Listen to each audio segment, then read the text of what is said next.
Okay, I think you can hear me. Can you hear me? Okay, good. We good? Okay.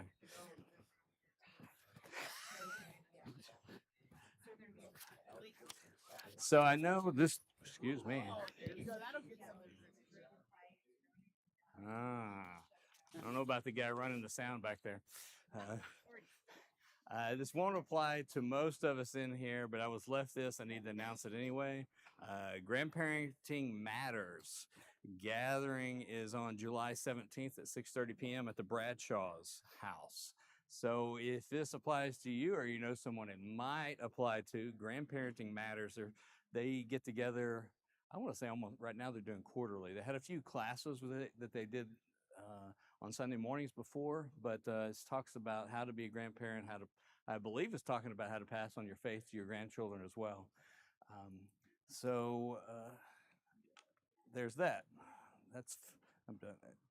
Wednesday, somebody dropped a ring. If this is yours, I'll leave it up here. All right, we are continuing on talking about the kingdom,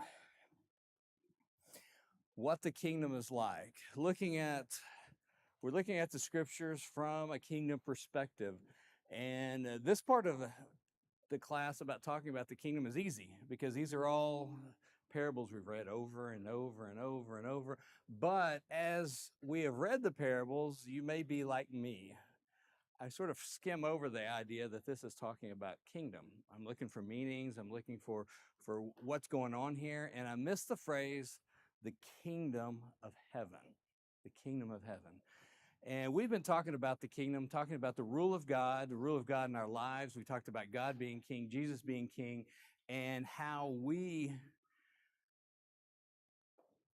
have more difficulty understanding this because of the context of where we live. We don't have a king here in the United States. And this concept is a little bit foreign to us, a little bit not. But when we talk about Jesus, he has a kingdom and he is king. And so we're going to look at a few scriptures today to continue on about that. Craig started last week, and I won't make any comments about how far Craig got in that class, but we're going to keep going from where he stopped. So we're going to start looking at Matthew chapter 13, verse 24 to 30, and I believe Mark Woods, who's usually here, he helps me out and puts these up there for me. But this is going to be the first part. This is a two-part section. There's another set of scriptures after this where Jesus gives the explanation of this. And just so you know, just so you're prepared, after every parable we read today, I'm going to ask, what can we learn from this? All right, so now you already I've given away the whole class. You already know the questions I'm going to ask 4, 5, 6 times. What can we learn from this about God's kingdom? So we're going to start with Matthew 13, starting at verse 24. He put another parable before them, saying, the kingdom of heaven may be compared to a man who sowed good seed in his field, but while his men were sleeping, his enemy came and sowed weeds among the wheat and went away. So when the plants came up and bore grain, then the weeds appeared also. And the servants of the master's house came and said to him, Master, did you not sow good seed in your field? How then does it have weeds? He said to them, an enemy has done this. So the servant said to him, then do you want us to go and gather them? But he said, no, lest in gathering the weeds you root up the wheat along with them.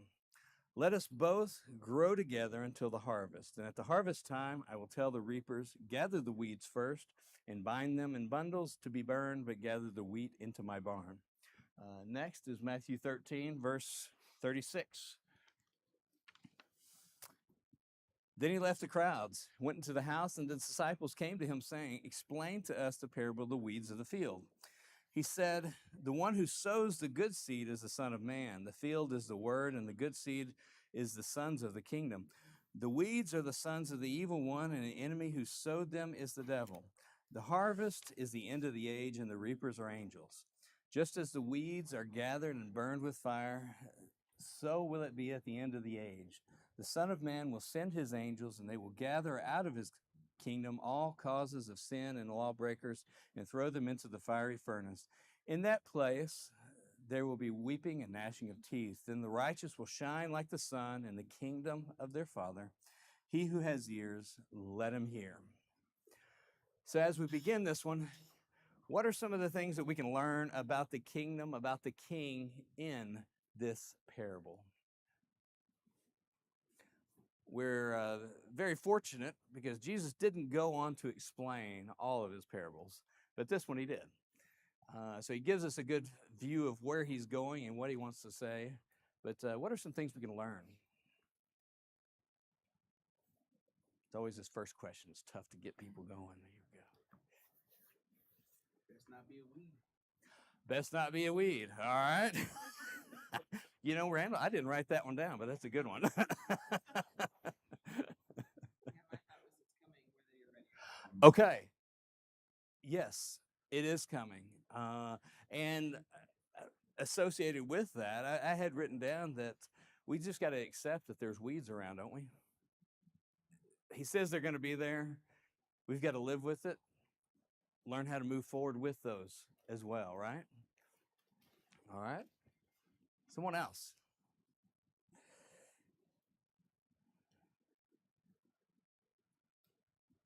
Sometimes it's easy to get taken over by the weeds. You know what I mean? Like looking in that perspective. It's easy to be taken over by the weeds sometimes. Yes, yes. I have a great illustration. I have a field, and I've let somebody, I just want them to cut the hay, get it off my field. Last year, the guy came to cut the hay.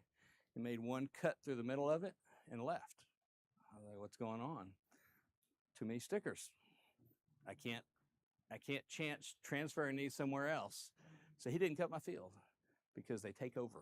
The weeds take over if we don't pay attention and if we're not careful. Yeah.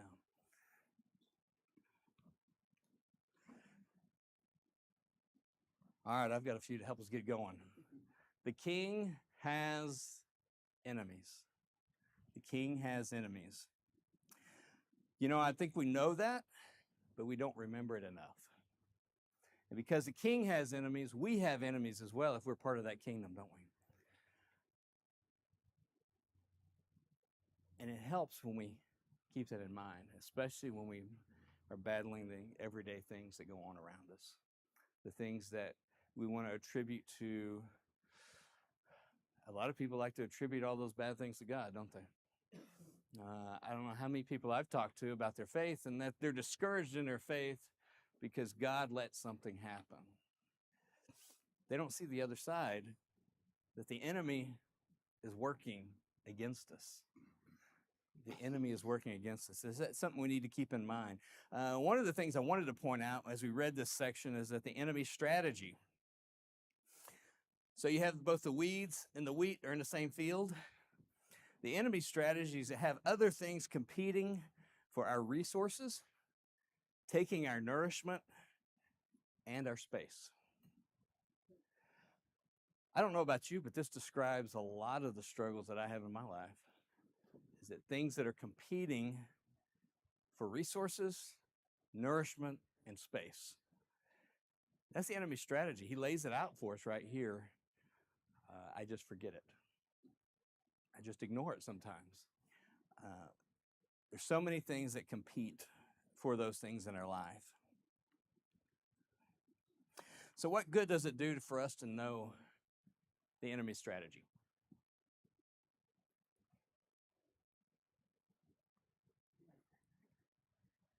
What's that? Know how to fight back? Okay. Okay. Get ready against it. Anyone else? How many of you have played the domino game 42? Anybody play 42? I learned playing with my grandpa. With my grandpa, after you bid and after one round went around, he knew every domino in everybody's hand. He knew your strategy before you even did. And he was really good at it, too.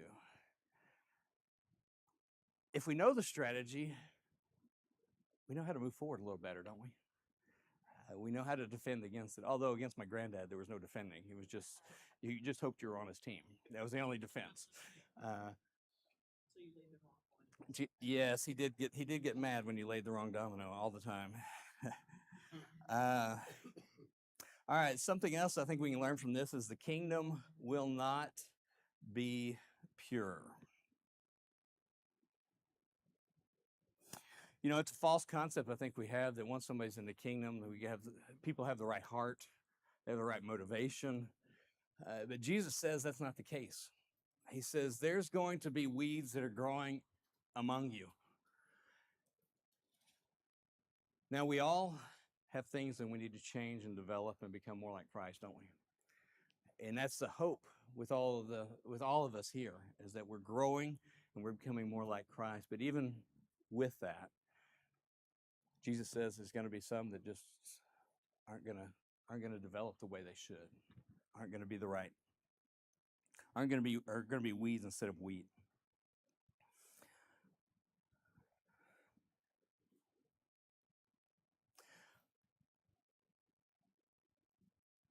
All right, one more or two more.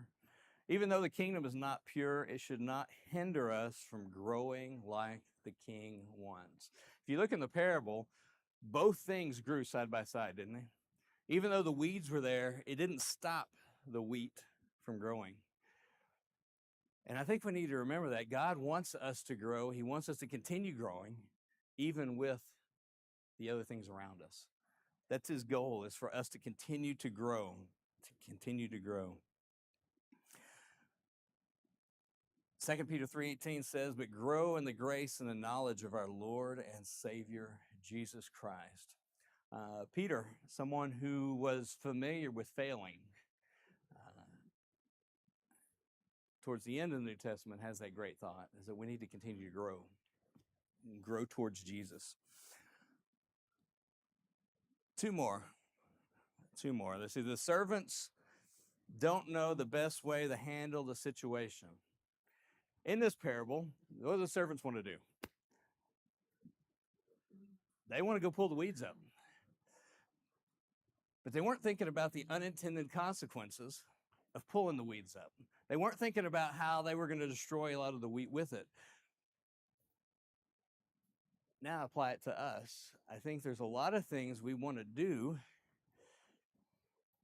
but we should ask God first before we do it. Ask the master, the king first before we do it, because there's a lot of unintended consequences that happen when we just do what we think is best.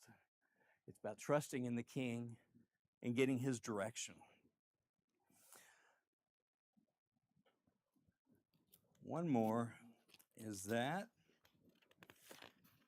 I like this one a lot, our job is not the separation of the weeds from the wheat. You know, I think we spent too much time in the past trying to separate these out. It doesn't mean that we shouldn't discern. It doesn't mean that we can't be fruit inspectors. As Jesus says in Matthew chapter 7, he says, by your fruits you will know them. It doesn't mean any of that. But it's not my job to pull it up and to separate it out. God says he's going to take care of that. Our job is to grow where we have been planted.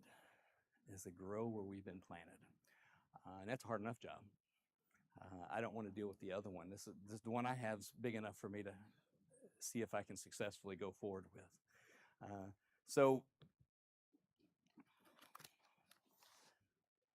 I think there's a whole lot we can learn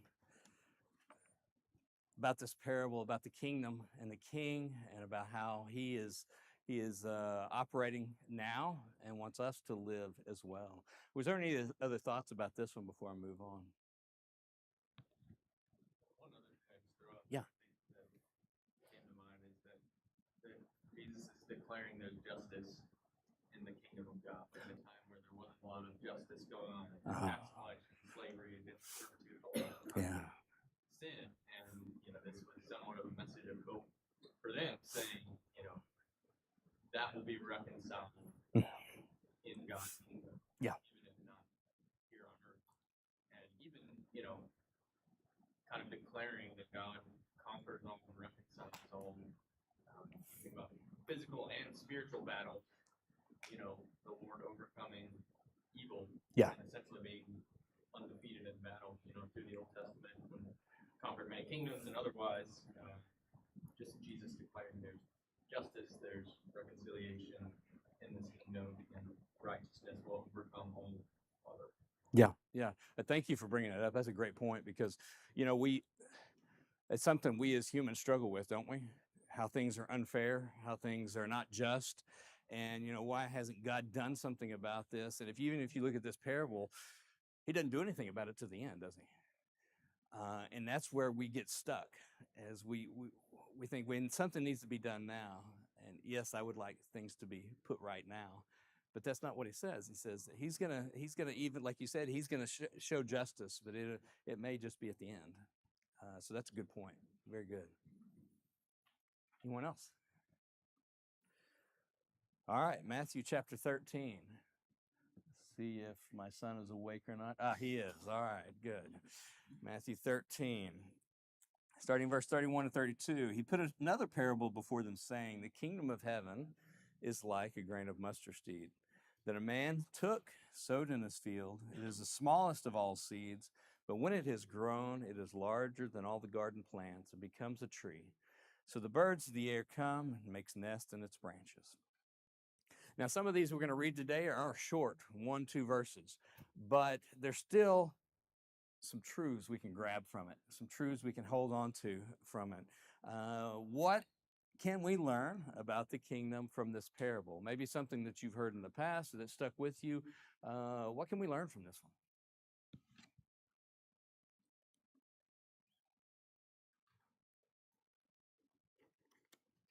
I'll even take the obvious answers. It's okay. I think just understanding how much effect even a littlest thing can have on people, right? Very good. Yeah. We don't have to. A lot of times we think when we're trying to spread the word, or share our faith with people, that we are the convincer, that we are going to make a big sales pitch and we're going to give them a hard sell and be closed by the end of that. And that's it's not how it works 99% of the time. Right. Even when that does happen, it's not because of that hard sell you made. It's because this chain of things that God has put in that person's life, up until then. So, every little thing that we can do in other people's lives, that's probably not the intent here necessarily, but that's something I take away from it and try to apply is any little kindness, any little shining light you can give someone, Right. can go a long way. No, that's a very good point, Josh. Thank you. Because, it's the small things that matter. The small things that matter, and the small actions, the small words. And I think you're right. We've all, at least I've grown up with the concept that I've got to do something big here. We've got to, it's all me or nothing, but no, it's all God. I'm just a small part of it. And you look in 1 Corinthians, Paul talks about how he planted, Apollos watered, and then God gave the increase. Everybody had a small part to play, and it was God who actually brought it about. And so I think it's great to remember that when we start talking about his kingdom as well. Yeah. Someone else.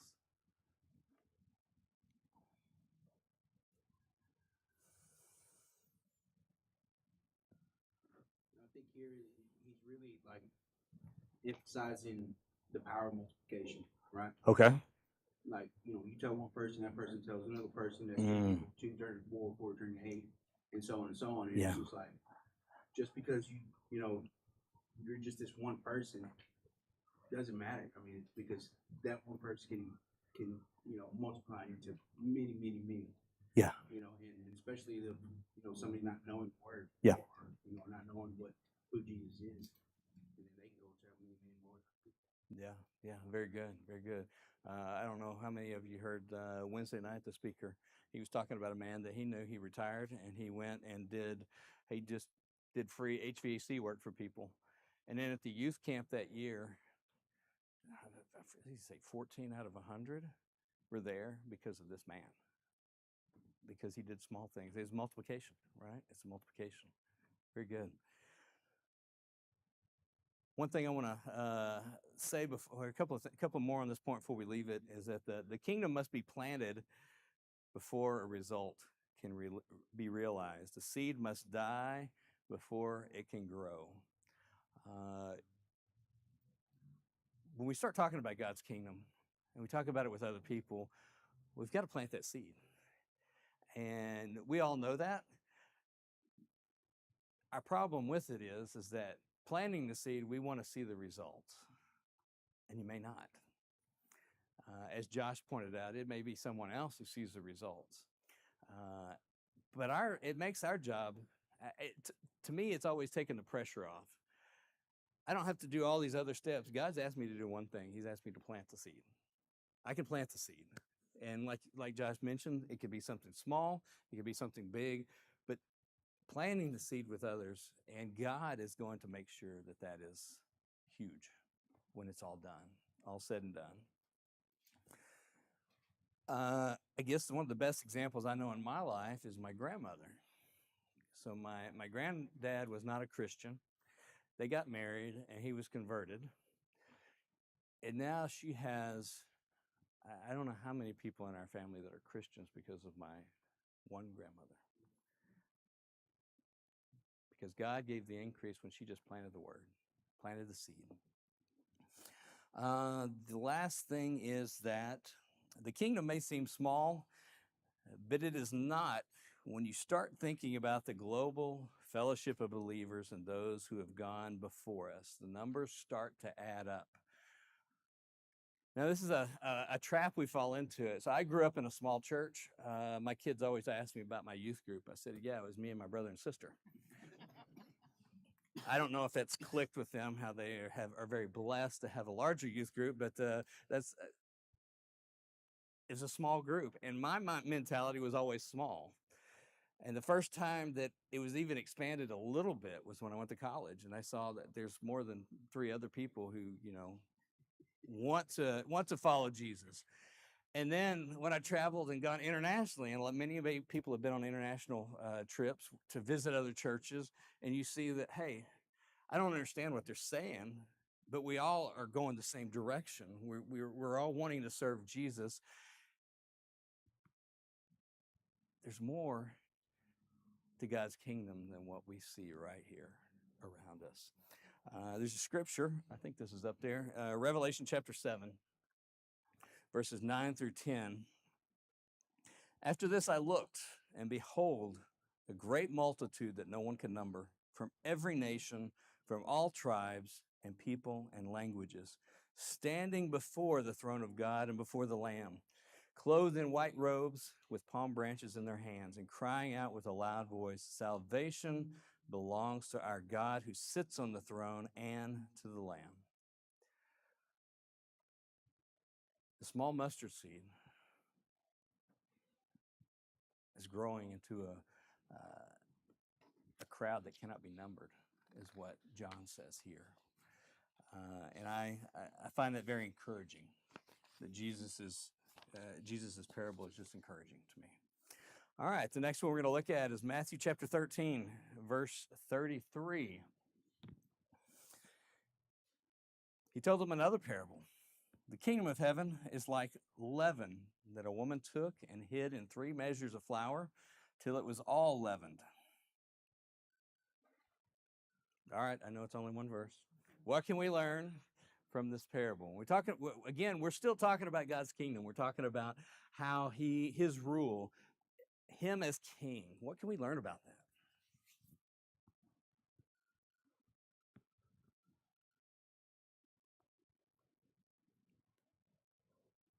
I think it's kind of like the parable about the wheat and the weeds.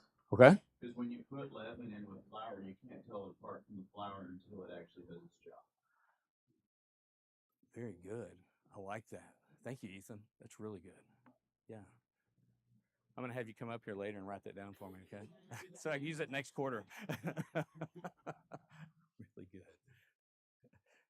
Someone else?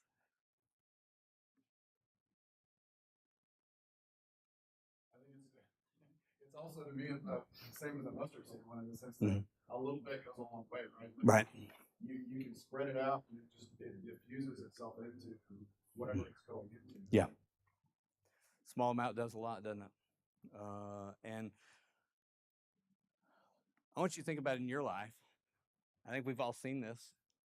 in certain circumstances, we've known someone, like I gave the example of my grandmother, but we've known someone that has had a huge influence.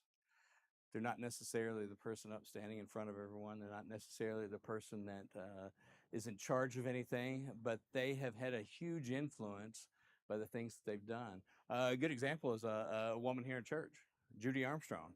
She spent years with the youth. She probably spent some of the time with some of you here. And then Judy has had a huge influence on people just by being Levin. So one other thing I want to mention about Levin, well, two more actually. Levin works without outside influence or help and affects everything it touches. We are to affect everything we touch, just like the leaven. And something else about leaven is that it takes time for leaven to work. I think we have the false idea that the kingdom of heaven is going to work overnight. It's just going to explode. And sometimes it does. But it does take time in other instances, just like the leaven. The leaven has to be there for a while before it influences everything around it. And the same is with us. We have to be there in a situation for a while if we expect to be able to affect and influence others. All right, Matthew chapter 13, verse 44.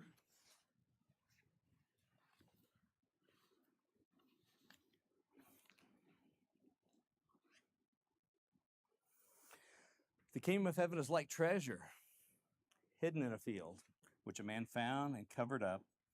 Then in this joy, he goes and sells all that he has and buys that field. So what can we learn from this parable about the kingdom of heaven? Kingdom of heaven.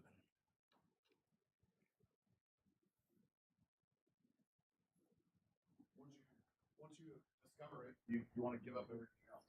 Okay. You want to give up everything else. That's good. Yeah. Yeah.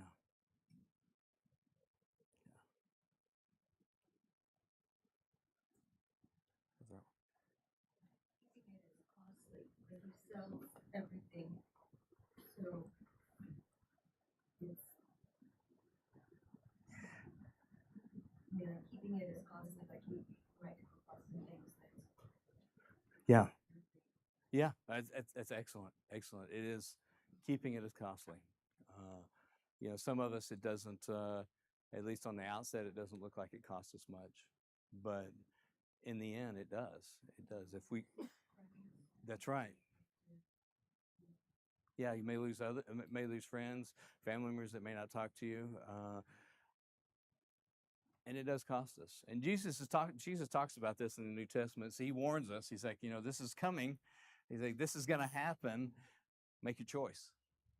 What are you going to do? Which is more valuable? And here we're talking about something that's of great value to this person, and they go and they pay the cost because they want it, right? Anyone else? It was found in an unexpected place, like it wasn't found in his house or his work or whatever. He's not even in his own land, so to speak. Right. Okay, very good. Found in an unexpected place, right? Treasure's sort of like that, isn't it? You have people that they try their best. They follow that this treasure's out there. I know it is, and they try to find it. There was one. This was one of my favorites. Is a guy had hidden in one of the national parks a chest full of. It had all sorts of things in it. I forget what the value was. It was very high, and he wouldn't give anybody GPS location. He gave them these weird instructions, and you had to sort of decipher from this riddle where it was. And there were people spent months and years looking for us. And it all involved, you had to hike into the back country. He had it hidden under a rock or something goofy like that somewhere. Someone eventually found it. It was in a place that no one expected because it stayed there for a long time before somebody found it. In unexpected places. I think treasure hunt is different to everyone. Very good. Yeah. Yeah. People value things differently, don't they? Yeah. Yeah. And he does say at the beginning of this, the kingdom of heaven is a treasure. It's like a treasure. So it's something that's valuable, and something that's worth it. You know, and I'm glad you brought this up, Leslie, because our value of things is sometimes not correct. Our value of things is very subjective, isn't it? For example, I have sitting in my bedroom a table. It's over behind the door. It's about that tall. It's made out of cedar. I can take it to garage sale. I might be able to get $5 for it. I don't know. But for me, it's worth a whole lot more than that. Because on the underside, my granddad signed his name. One of the only places I've ever seen his name signed is on the bottom of this table. So value is very subjective sometimes. But God defines value, and here he's telling us, he's like, this is what is valuable, and we need to hold on to it, no matter how much it costs us, right? We need to hold on to it. All right, Matthew chapter 13, verses 45 and 46. Let's see. Yes. I'll blame Craig that we're not going to make it through all of them, and then we'll keep going next week. Matthew 13, 45 and 46. Again, the kingdom of heaven is like a merchant in search of fine pearls, who on finding one pearl of great value went and sold all that he had and bought it. This is very much like the last one we read, isn't it? One thing that's different is that the merchant is searching and looking for that of value. He's searching and looking for it. He's actively discerning to see if he can find what is something that's of value. He just isn't walking through life, he's active and awake. And I like this parable from the fact that I think many times we end up just walking through, don't we? How much of our week is spent? It's like, I just got to get to tomorrow. I get through tomorrow and we'll see what happens the next day. And I don't actively seek God in the day-to-day things when I should. He's actively seeking. He also, as in the other one, he gave all he had to have the valuable pearl. So my question is why is having the kingdom so important? What is so invaluable about it? Why is having the kingdom so important? Sometimes I ask easy questions. Sometimes I don't. I know I tricked you with that one, didn't I? Why is having the kingdom so valuable?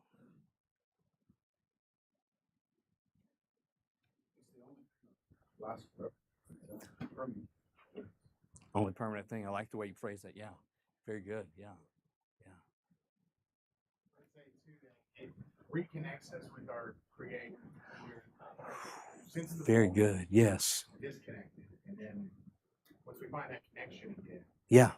it fills us with joy and gives us a desire to leave our old life. Mm-hmm. And it's important. It's vital. Yeah. And thank you. That's a great description of it as well. One of the things I had written down along these lines is that, it does, I have to see what I had written down. It's blessings. We have blessings in Christ, don't we? And the kingdom is the source of that blessing. We're all connected together.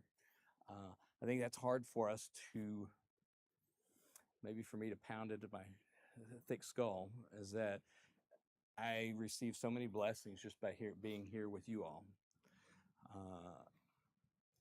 The kingdom is like that. The kingdom does bless us in the present. Anyone else? I think in all of these, there's almost, when we read it, quick fiction sentence, it feels like an immediate gratification. You saw it, you went, sold everything, you went back and bought it. But I think in comparing all of them, the wheat and the weeds, you had to wait till it happened. With the field and this one, you went and sold all that he had. If you think about all that we have, the time it would take to sell everything, the patience that you have to have, and how you have to pursue that, to sell everything. It takes effort, it takes patience, it takes time, and then you went and bought it. And I think through our life, like, we want immediate gratification so much. Yeah. You don't have to read between the lines, but I think it takes time to fully make it. Yeah. Use it. No, thank you for bringing it up, Lacey. That's great. It really is, because we do sort of want something immediately, don't we? I mean, how often? So I do this for work a lot. I need something for work. What do I do? Go on Amazon. I can find it like that. I can have it in a couple of days. These things aren't like that. And just because it's a short verse doesn't take out that time element, right? There's other verses in especially in the Old Testament, where it skips from one verse to the next, and in between it you have 100 years. And that's I think that's a good example of how God works, doesn't it? He doesn't necessarily go from one step to the other. There's a lot of time in between that, and I thank you for bringing that up. That's great. That's great. Anyone else?